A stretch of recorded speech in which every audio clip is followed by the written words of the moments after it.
un broche, un traje de Versace. Todo el trigo lo tienes guardado en el lagar, pero tu alma no ha escogido su lugar.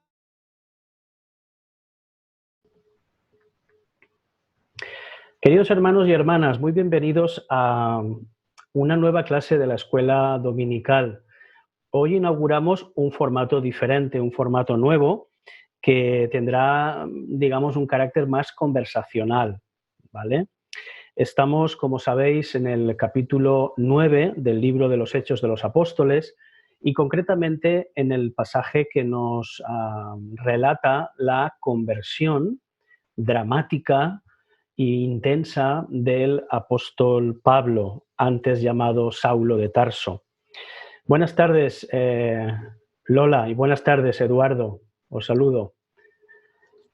Gracias por estar con nosotros y por compartir este rato de escuela dominical con todos los hermanos.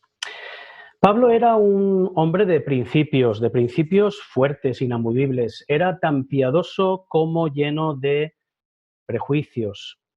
En su propio testimonio ante el rey Agripa dice así: yo ciertamente había creído mi deber hacer muchas cosas contra el nombre de Jesús de Nazaret.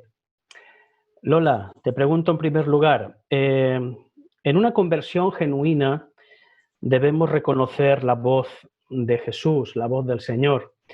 ¿Qué entendemos por oír, escuchar o reconocer la voz de Dios? ¿De qué manera se puede escuchar su voz? Pues esa pregunta se me ocurrió porque me di cuenta que Pablo lo primero que hace es darse cuenta, de una manera un tanto milagrosa, pienso, que el que le está hablando es Jehová, porque él está persiguiendo a Jesús, a los seguidores de Jesús realmente. Pero él se da cuenta que algo milagroso está ocurriendo. Entonces, pienso que él reconoció la voz de Dios. Lo que pasa que de repente es imposible que él entendiera todo lo que le estaba sucediendo, pero sí fue sensible para saber y para preguntarse a sí mismo también, y al Señor le dice, pero ¿quién eres tú, no? Él reconoce su voz y de inmediato acepta que le está pasando algo que va a ser el principio de un cambio radical en su vida. Ahora, eso trasladado a nosotros, que es lo que nos interesa, ¿cómo podemos saber cuál es la voz de Dios? Dios, desde luego, a nosotros nos habla de maneras diferentes, ¿no? Si alguien ha tenido una experiencia parecida a la de Pablo, pues sería interesante escucharle, pero normalmente el Señor se acerca a nosotros de maneras más sencillas, ¿no? Escuchando la palabra en un mensaje, por medio de la Biblia, leyendo, por medio de un hermano, por medio de una circunstancia muy difícil, casi siempre más por circunstancias difíciles que fáciles, y lo que llamamos habitualmente nosotros con toda sencillez nos habla al corazón. Hay algo en nuestra conciencia, algo que nos mueve, que sabemos lo que es y lo que no es. La voz de Dios. Además, Juan nos lo dice, mis ovejas oyen mi voz y yo las conozco y me siguen y yo les doy vida eterna. No perecerán jamás y nadie las arrebatará de mi mano. Es decir, el Señor ya nos está diciendo que hay algo especial de relación entre el creyente y Jesús, que somos capaces de escuchar la voz de Dios, de reconocerla. Muchas gracias, Lola. Eduardo, ¿qué nos puedes decir de la conversión de Pablo? Ese dramatismo. Ya sabemos que no cayó de un caballo, eso no nos lo dice la Biblia, pero es una conversión por lo menos, digamos, llamativa, ¿verdad?, en el contexto del Nuevo Testamento. ¿Qué nos puedes contar? Sí, bueno, realmente es una conversión inédita, ¿no? No tenemos otro relato en el Nuevo Testamento que se parezca a ese. Yo creo que el apóstol Pablo es, como creo que todos sabemos, en principio un hombre muy sincero, con unas grandes convicciones respecto a Dios y de lo que tiene que hacer con aquellos que son sus enemigos. Y de pronto él descubre que con esta experiencia que vive con el Señor, que estaba profundamente equivocado, ¿no? Es decir, escucha la palabra del Señor y hace algo muy importante que creo que es el principio de toda conversión, y es dejarse interpretar por esa palabra, ¿no? Es decir, abrir su corazón y su mente de tal modo que lo que el Señor le va a decir le va a transformar profundamente. No le endurece el corazón, no le deja lleno de indiferencia, sino que por el contrario lo que hace es abrir todos sus sentidos para que pueda entender realmente aquello que hasta este momento no había comprendido. Muy bien, muchas gracias. En una conversión genuina, preguntarás, ¿quién eres, Señor? ¿Quién eres? En el relato, en el capítulo 9, versículo 5, leemos, Él dijo, ¿quién eres, Señor? Y le contestó, yo soy Jesús, a quien tú persigues. Dura cosa te es dar coces contra el aguijón. Pero, ¿quién es el Señor para nosotros? ¿Entendimos quién es el Señor y lo que nos comprometía cuando nos convertimos? ¿Qué nos dices, Lola? Pues realmente es la pregunta clave, por lo menos para mí, ¿no? Porque si nos hacemos esa pregunta, y además habitualmente entre los hermanos comentamos estas cosas, ¿no? ¿Qué es el Señor para ti? Para mí el Señor lo es todo. Para mí el Señor, a veces son frases hechas y también frases salidas del corazón, ¿no? Pero claro, hay cuando nos quedamos ahí en que Jesús es nuestro Salvador, no es suficiente. No es suficiente para una vida cristiana, porque eso nos puede llevar a encasillarnos, a decir y a conformarnos con una religiosidad, con una doctrina y ya está. Es decir, Jesús sí es nuestro Salvador y eso nos llena de gozo, pero es que además es la persona a imitar. Exacto. Es la persona a imitar. Entonces, no nos podemos quedar a mitad camino. Y es ahí donde, cuando damos un salto más de solo pensar que Jesús es nuestro Salvador, cuando empezamos a tener problemas, ¿no? Si comparamos su vida con la nuestra. Nosotros, cuando Jesús no tuvo nada, nosotros aspiramos a almacenar cosas, a tener cosas. Jesús fue una entrega al 100% total. Nosotros nos dosificamos para entregarnos poquito, sí, un poquito más, ¿no? Es decir, si luego vamos a las bienaventuranzas, pues entonces ya es total, porque el Señor dice, alegres, benditos los mansos, los que lloran, los pobres. Y claro, nosotros no queremos ser ni mansos, ni pobres, ni los que lloran. Nosotros queremos ser exitosos en la vida. Y claro, es fenomenal que el Señor sea nuestro Salvador, pero es que para emprender un camino en la vida cristiana y para que haya una conversión auténtica es comenzar a ser como Él, a ser como Él. Y el Señor le pregunta, Pablo le pregunta, ¿quién eres, Señor? O sea, quiere saber.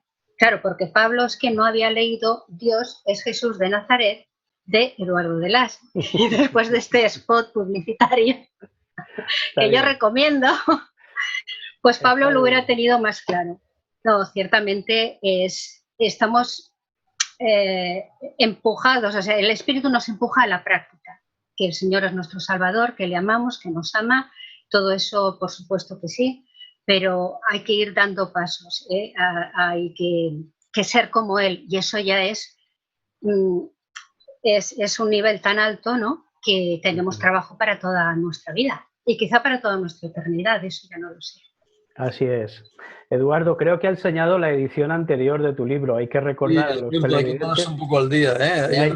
Hay una edición posterior. La vamos a regalar a Lola. Eduardo, la figura de Jesús nos invita a seguir una serie de normas o a imitarle o ambas cosas. ¿Qué nos puedes decir? Sí, estaba pensando cuando hablaba Lola que es curioso que en el libro de los Hechos a los cristianos se les llamaba los del camino, ¿no? El apóstol Pablo encontró a Jesús o fue encontrado por él precisamente en el camino. Y cuando abrimos los evangelios hay una cosa que llama la atención, que debería ser objeto de nuestra consideración y reflexión personal y comunitaria, y es que en los evangelios se utiliza mucho más el término seguimiento que no el término fe. Es decir, que en la medida que seguimos a Jesús y le vamos conociendo, en esa medida vamos creyendo en él. Yo siempre he dicho que no se puede creer más, pero se puede creer mejor. Se le puede conocer mejor al Señor en la medida en que le seguimos. Citaba Lola también el tema de la imitación. Y es verdad que ambas cosas van juntas, la imitación y el seguimiento de Jesús. Es decir, ser como Jesús fue y vivir como Jesús vivió. De esto habla el apóstol Pablo en diferentes lugares en sus cartas cuando cita la obra del Espíritu, y lo hace también Jesús cuando en Juan capítulos 13 a 17 habla también de lo que hará el Espíritu cuando Él no esté, porque la labor del Espíritu precisamente es plasmar la plenitud de Cristo en nosotros, de tal manera que hace posible que nosotros podamos ser como Jesús fue, porque nosotros solo podemos vivir como Jesús vivió si somos capaces por el Espíritu de ser como Él fue. Y en ese sentido hemos de anhelar, desear, profundizar en nuestra relación con el Señor por el camino de la dependencia del Espíritu para que realmente podamos ser como Él fue y vivir como Él vivió. Pues muy bien, muchas gracias. Gracias a los dos, porque está siendo muy instructiva esta clase y esperamos que los hermanos puedan disfrutarla como lo estamos haciendo, ¿no? Con este dinamismo, con este nuevo formato que le da más frescura. En tercer lugar, Lola, para ir concluyendo, una conversión genuina debe incluir entrega y obediencia. La respuesta inmediata de Saulo de Tarso fue: ¿qué quieres que yo haga? ¿Qué quieres que yo haga? ¿Cómo nos podrías ampliar este pensamiento?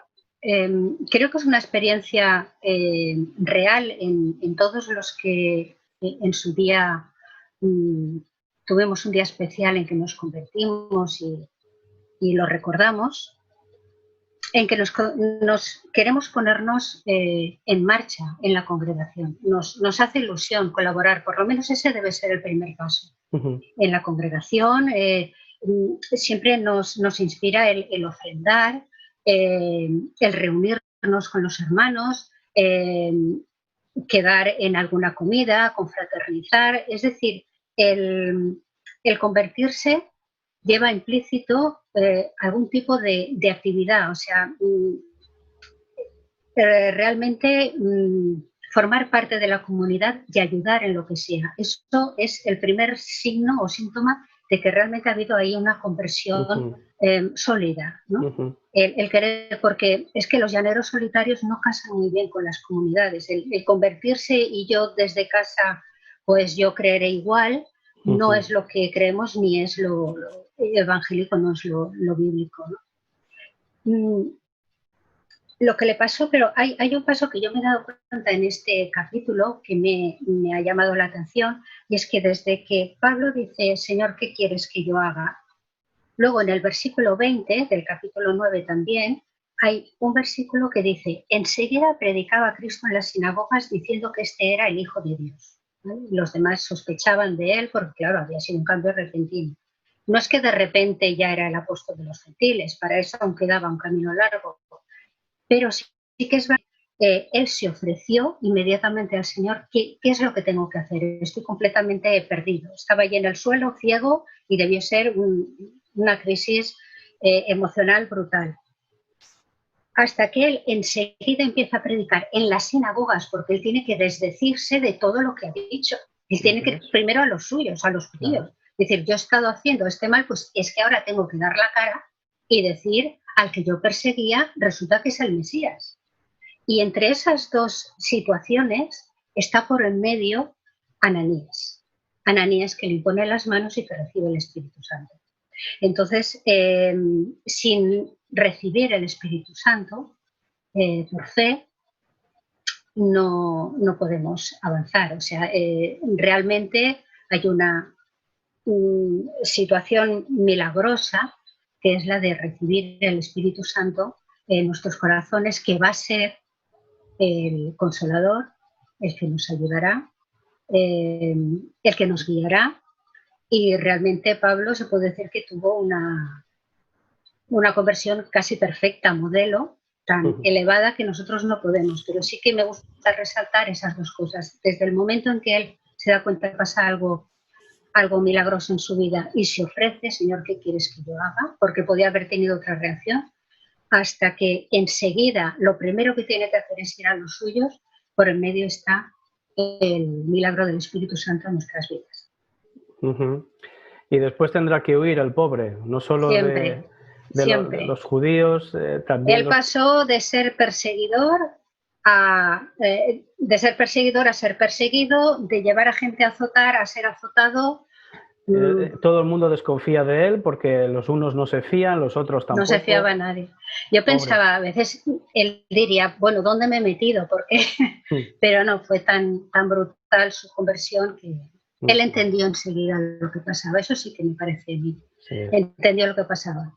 En tu guión, Lola, terminas diciendo, citando el pasaje de Hechos 1:8, cuando dice, recibiréis poder cuando haya venido sobre vosotros el Espíritu Santo, para ser testigos en ese programa geográfico, ¿no? Amplificado, Jerusalén, Judea, Samaria, lo último de la tierra.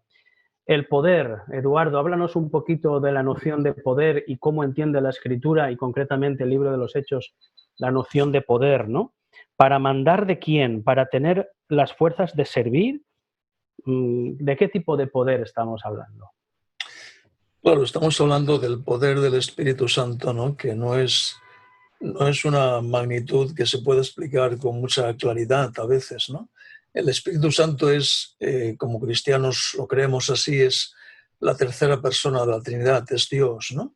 Y es quien vino el día de Pentecostés para morar permanentemente en la Iglesia y sobre todo, como decía hace un momento, para guiarnos en el recuerdo y en la enseñanza de Jesús. Es decir, que la tarea del Espíritu fundamentalmente es hacer vivir a Cristo en nosotros, ¿no? Por lo tanto, este programa que aparece en Hechos capítulo 1, verso 8, significa que la Iglesia en tanto comunidad es llamada a imitar a Cristo desde la guía, desde el poder, desde el recuerdo, desde la enseñanza del Espíritu. Y esto nos enfrenta con una cuestión que yo creo que el apóstol Pablo tuvo muy clara desde el día de la conversión, sobre todo por esta conversación que tuvo con el Señor, cuando le dijo, yo soy Jesús a quien tú persigues. Estrictamente hablando, el apóstol Pablo no perseguía a Jesús en persona, sino que perseguía a su pueblo. Sin embargo, Jesús se identifica con ellos, ¿no? Es decir, que Jesús y la Iglesia son uno, ¿no?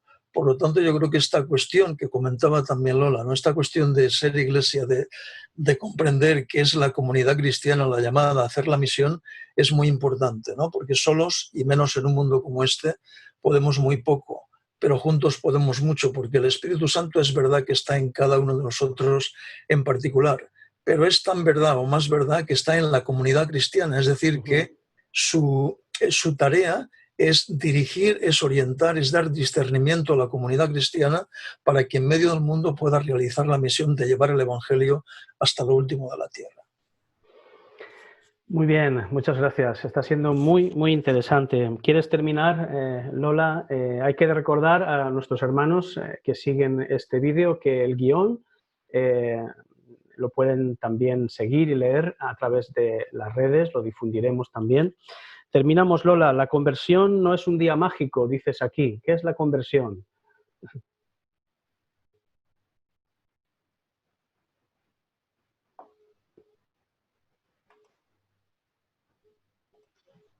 Ahora sí. Ahora te escuchamos, dime.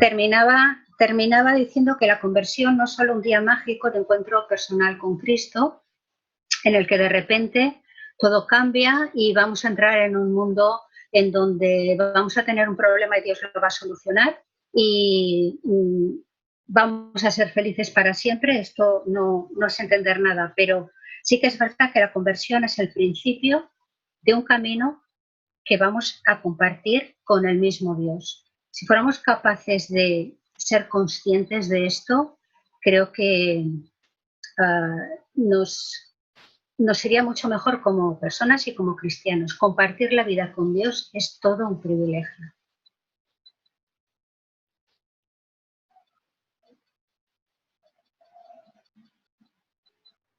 Un camino de vida, como decía antes Eduardo. Muchas gracias a los dos. Damos gracias también a los técnicos que han estado detrás de esta grabación y esperamos y confiamos en que este formato nos pueda ayudar en estos tiempos de pandemia. Y oramos unos por otros y por este momento difícil en el que, bueno, tenemos la amenaza todavía de la pandemia, pero seguimos esperanzados, estudiando la palabra, meditando en ella, y hoy en este tema tan interesante que es la conversión. Gracias a todos, gracias Eduardo, gracias Lola por este tiempo y que el Señor nos bendiga. Nos vemos. Hasta pronto.